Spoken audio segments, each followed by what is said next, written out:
Andiamo avanti con Mister Topolini, ne ho uno amiche più alto dell'altro. Vi presento questo baldo giovane di anni 16 di nome Anthony, altezza 1,86 1,86 m. Io volevo farvi notare la catena che ha addosso, c'ha 8 kg di metallo, infatti.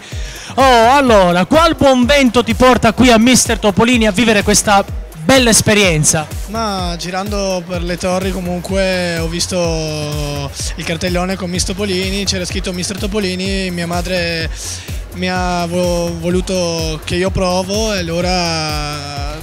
Quindi la mamma ti ha dato l'input per partecipare, hai fatto più che bene, la salutiamo e ringraziamo come sempre le famiglie perché sono anche talvolta un incentivo, una grande risorsa per voi ragazzi giovani. Allora, cosa fai di bello nella vita? Raccontaci un po' di te, fatti conoscere dal grande pubblico di Mister e Miss Topolini.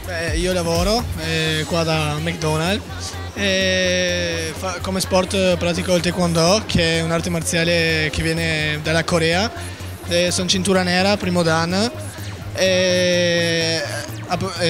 Sei cintura nera, quindi vuol dire che, attenzione, vuol dire che sei un'arma vivente, vero? Sì, lo pratico da 7 anni e adesso mi sto allenando per i campionati italiani, per diventare campione italiano e spero di riuscirci.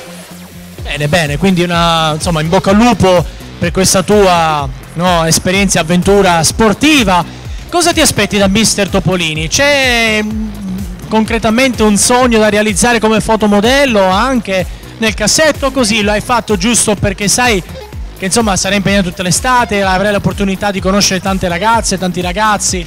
No, l'ho fatto principalmente per divertirmi e cercare nuovi amici, magari così. Bene, bene, sono contento quando sento la parola divertimento, deve essere alla base di tutto. Allora, tu sei il numero 5, giusto? Come numero? Lo senti tuo? Sì, abbastanza. Il numero 5 e 5, quindi in bocca al lupo. C'è qualcuno che vuoi salutare? Sì, volevo solo salutare mio nonno che è mancato 3 anni fa e basta. Magari ti porterà fortuna. Speriamo. In bocca al lupo, ciao!